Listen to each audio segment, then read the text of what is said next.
জামালপুরের মাদারগঞ্জ উপজেলা পরিষদের সদ্য নির্বাচিত চেয়ারম্যান রায়হান রহমতুল্লাহ রিমুকে একটি হত্যা মামলায় জামিন নামঞ্জুর করে কারাগারে পাঠিয়েছেন আদালত। সোমবার দুপুরে Jamalpur chief judicial magistrate Mohammad Masud Parvez এ আদেশ দেন। চিফ জুডিশিয়াল ম্যাজিস্ট্রেট আদালতের অতিরিক্ত পিপি আনোয়ার হোসেন জানান, ২০২০ সালের ২৫শে এপ্রিল সন্ধ্যায় মাদারগঞ্জ উপজেলার বালিজুরি বাজারে সন্ত্রাসীদের হামলায় আহত হন সার ব্যবসায়ী নওশের আলী। পরে চিকিৎসাধীন অবস্থায় তিনি মারা যান। সেই হত্যা মামলায় পুলিশের তদন্ত প্রতিবেদনে চলতি বছরের মে মাসে চেয়ারম্যান রিমুর নাম উঠে এলে উচ্চ আদালত থেকে ৬ সপ্তাহের জামিন পান তিনি। গতকাল জামিনের মেয়াদ শেষে আজ চিফ জুডিশিয়াল ম্যাজিস্ট্রেট আদালতে জামিন আবেদন করলে বিচারক নামঞ্জুর করে কারাগারে প্রেরণের আদেশ দেন। জনগণের সাধারণ কৃষক আমরা ভোট অনেকে পার করছি, এখন আমাদের রিমু ভাই জেলের আটকা হয়েছে, জেলের নাজুল মুক্তি আমরা কি মারাথনের সরব না, 1 ইঞ্চিও সরব না।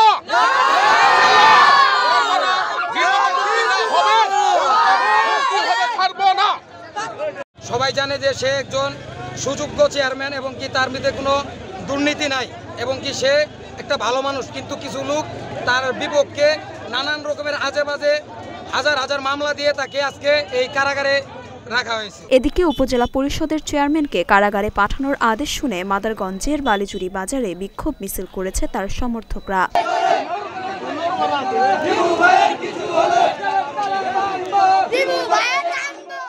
মরিয়ম মিম, ঢাকা পোস্ট।